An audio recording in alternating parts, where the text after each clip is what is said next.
Hey guys, welcome back to my channel. If you're new here, my name is Brittany.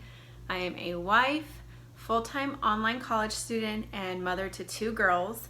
And in today's video, I'm going to be answering some questions. Also, if you're new here, you might not know that I am also a type 1 diabetic. I have been a diabetic since the age of 22, so that was 9.5 years ago actually. So I wanted to do a little Q&A on my channel here. I put a box on my Instagram on some questions that any of my followers might have had for me to answer on this video. If you are not following me on Instagram, it is linked down below in the description. Go ahead and follow me over there. This is where I post these questions to answer, so I'm gonna go through them and answer some and hopefully make this video not too long. So I'm gonna pull them up here on my phone and just kind of read the question and then answer it as I go. One question is, do my girls have a chance of getting type 1 diabetes? And the answer that I have gotten from their pediatrician is they aren't really any more at risk than anyone else. I have read that if the father is a type 1 diabetic, they have a higher risk, but not so much as the mom. I think there's just so much unknown about type 1 diabetes. Their doctor is not concerned about it at all. I do test them every once in a while at home just to ease my mind. Another question, did you have gestational diabetes as well? No, because I am a type 1 diabetic. So gestational diabetes and type 1 diabetes are very different. Since I was already a diabetic, when I was pregnant, I was still just labeled type 1 diabetic. Gestational diabetes is those who are not diabetic going into their pregnancy. Another question is, what's the hardest thing for you?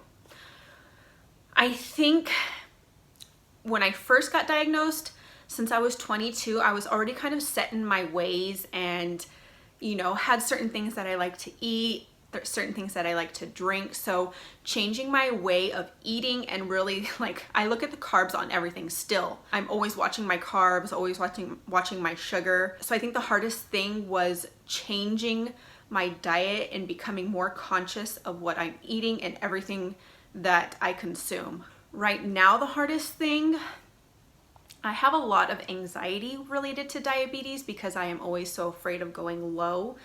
So I think that's really hard for me, is knowing what could happen if I go low. Other than that, diabetes doesn't really stop me from doing anything. It may make me think a few steps ahead or think about things a little bit more, but I don't think it's ever really stopped me from doing anything.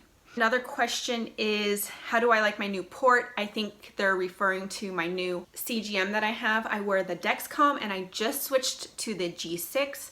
I was on the G5. I was very reluctant to switch because the G5 worked for me. I really liked it. And I always go by the saying, if it's not broken, don't fix it. And it wasn't broken, so I didn't want to upgrade. I was kind of forced to because they're not making the G5 anymore. So I was forced to upgrade to the G6, and actually I really like it. I'm sure a lot of you watching this probably don't know anything about diabetes. So the continuous glucose monitor, which I have on my arm, it monitors my blood sugar for me and it shows a graph on my phone and it alerts me if I go high or I go low.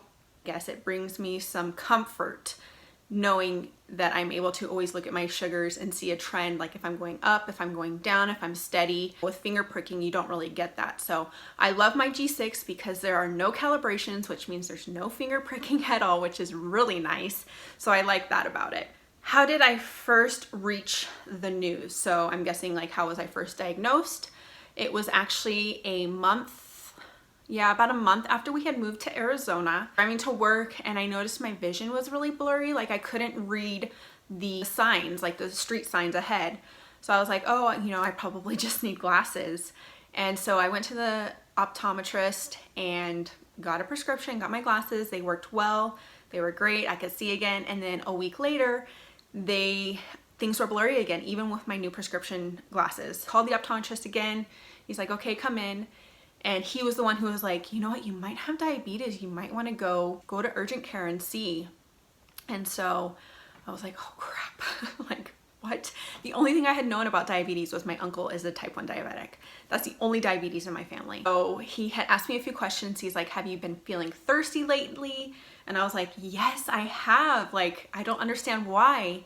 And he's like, have you been going to the bathroom a lot? And that was another thing. I was going pee nonstop. And I just thought it was maybe because I was drinking more or I had more coffee or something. I don't know.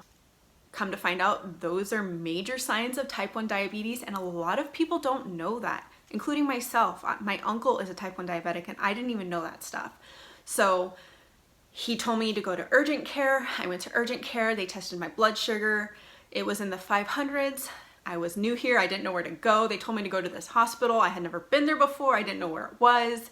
My husband was at work. He couldn't get off because he was a new trainee. And I told him, I'm like, don't, it's fine. I'm okay, you know? So I went to the ER, admitted me. Oh, they didn't admit me. I stayed in the ER. They gave me, you know, IVs and insulin and stuff to bring my sugar down and then sent me home. I was there for 8 hours and then kind of just left to figure it out on my own. I had to find an endocrinologist and enter the world of diabetes blindly, I guess. It was really crazy. I know a lot of people are admitted, especially younger kids, when they're diagnosed so they can get training and stuff, but that didn't happen with me. How old was I when I was diagnosed? I was 22. A lot of people relate type 1 diabetes with childhood or juvenile, and that's not always the case. There's actually a lot of people who are diagnosed in young adulthood and even into like their 30s and 40s. So it's not called juvenile diabetes anymore because they're finding out that it's not just diagnosed in children. What do you use to treat lows? So it depends. At night, if I go low, like in the middle of the night, I always do a chewy granola bar and a glass of milk. The granola bar to bring me up, and the milk has protein, and protein kind of levels you out so that I don't get that spike and then drop again. So I like to have the milk to kind of keep me steady and then the granola bar to bring me up. If it's during the day, it depends. If I'm dropping really fast and going low really fast, then I will just have honey. If I see like a steady trend going down, maybe like juice or soda, something that's quick. I also like to have some substance because the juice or soda might bring me up, but I could always just go right back down. So I like to have some kind of food. I'll have like fruit snacks or a granola bar or just any kind of food to kind of level me out. How do you feel when you're high, low? So when I'm high, I don't really feel anything. I know it's different for everyone, but when I'm high, I don't really feel anything. I might be like a little cranky. I can get really thirsty if I'm high. That's one sign that I know if I'm high is if I'm really thirsty. At lows, I start like feeling like shaky, and then it's like a mind game. Like my head will start telling me like, okay, you're low. Like, are you feeling dizzy? I know I'm not feeling dizzy, but it's my head playing tricks on me. So my biggest low sign is like feeling like jittery, I guess. That's probably the biggest thing, but I usually can catch my lows before that happens because of my Dexcom. Tell us about your tracker that you wear. How does it work? So I'm guessing they're referring to my CGM. It's this little device here. You put the sensor in and then the transmitter connects into it and you get the readings on your phone. I'll show you what it looks like. If you can see it. There we go. Kind of. Sorry for the reflection. That's my window behind you.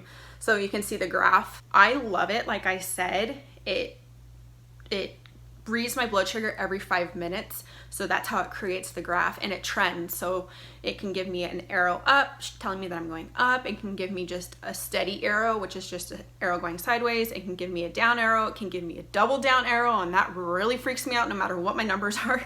The double down arrow is what really gives me some anxiety. Do you count carbs or follow a diet? Yes and no. I try to eat healthy. I try to watch what I eat. Like I try not to drink like regular soda. I try to avoid sugar when I can. Do I count carbs? Not really, but I kind of know how many carbs things have. So I'm not like always looking at labels. Like I know what my granola bar has. I know what milk has. Like since I always eat the same things, I kind of just know what carb counts each item has, and then I kind of mentally do it. But I also, when I'm figuring out my medication because I take injections, I kind of just know like it's anywhere between 6 and 8 units usually. So if I have this, then maybe I'll take 6 units, or if I have something heavier, like I'll have 8 units. So I'm not like sitting there calculating the carbs and stuff. It's kind of just out of memory now and knowing what I eat and what the carb count is and how much insulin I need for it. Do I find keeping active with exercise helps? Yes, totally. So in the beginning of the year in January, we got a treadmill, and that's when I started running.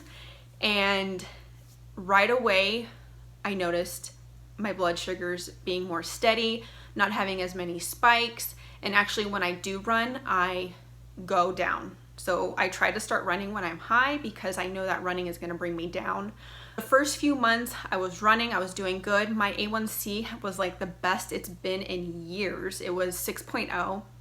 And then I stopped running because I got sick and then my knees were hurting. So I just took some time off, and then my A1C went back up, and I noticed it's because I stopped running. So then I started running again, and my numbers are so much better. I haven't had my A1C tested yet, but it is definitely a lot better now than it was when I wasn't running. So exercise definitely helps. What is the hardest part of juggling type 1 diabetes and being a mom?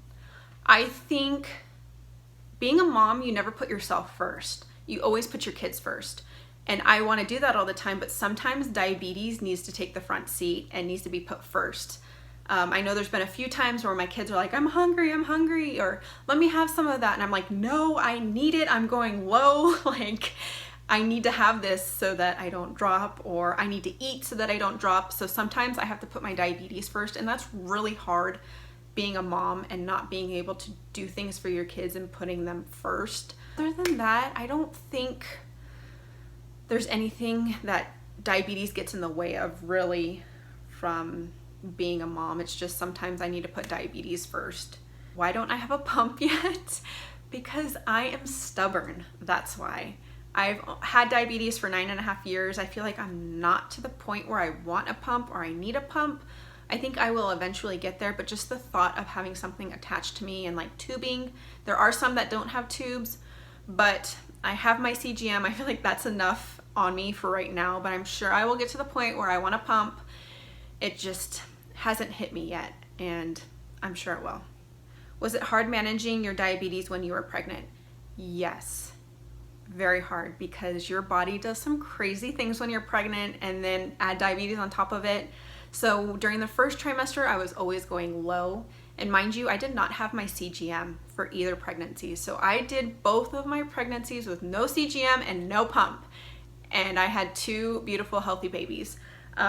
So in the beginning, the first trimester, I had a lot of lows. The second trimester was beautiful. And then the third trimester, I had a lot of insulin resistance, which is normal. My insulin needs had tripled. So say I take, 8 units, I was taking anywhere from 24 to 30 units per meal when I was pregnant in my third trimester. It was crazy. I forget what my long-acting insulin is, because I have short-acting that I take with meals and long-acting that I take once a day. So I take it in the morning, and I forget what I had taken with that. I think it was like 65 units. Right now I take 30, so that was doubled. So pregnancy and type 1 diabetes is no joke. My A1C with my first pregnancy was probably the best I have ever had it. I think it was 5.7 in the beginning. Towards the end it was like in the 6s, but it was really good, like better than before when I wasn't pregnant. So that leads to another one. What's your A1C? Is it the best you've ever had it? So when I was pregnant, it was the best I had ever had it. And then a few months ago, it was 6.0, which is really good. It's probably one of my better ones. And right now I think it's 7.1. It's because I stopped running, but I'm back at running, so hopefully it goes back down. Do you ever get frustrated with the misconceptions that type 1 is the same as type 2? I'm gonna make this my last question so that this video isn't forever, because I'm sure people don't wanna be sitting through a 30-minute question and answer video. So I do get frustrated because there are a lot of differences between type 1 and type 2. I'm not gonna sit here and educate everyone about the differences. That could be for another video if you want it. But even sometimes, like when I go to the doctor, like the medical assistants don't even know. They're like, oh, you're a diabetic. You don't look like, you're not overweight. You're not old, like you're healthy. And I'm like, type 1 diabetes doesn't discriminate. Like anyone can have type 1 diabetes. You don't get type 1 diabetes because you're overweight or you're unhealthy or you're older. That's type 2 diabetes. Type 1 diabetes can happen to anyone, so that can be kind of frustrating when especially a medical personnel doesn't know the difference. I think I have a little more slack for just like the general population because they're not medical professionals, they don't know. So that's my chance to kind of educate them, I guess. But it is frustrating when you go to a doctor's office and they don't know the difference. So that's it. I hope you guys enjoyed this video, this little question and answer. I hope it wasn't too long for you. I do want to try and incorporate some diabetes related stuff into my channel. So if you have any suggestions for diabetes related content that you'd like to see, leave them in the comments below and I am going to try and make some more. If you have more questions, leave them in the comments below and maybe I'll make another video because there were some questions that I did not get to. If you like this video, go ahead and give it a thumbs up and don't forget to hit that subscribe button if you aren't already, and I will see you guys in my next one. Bye. I told him I want that great love, like standing in the middle of a bonfire. You don't know how you got there, but you hold tight, knowing that you can't get burned.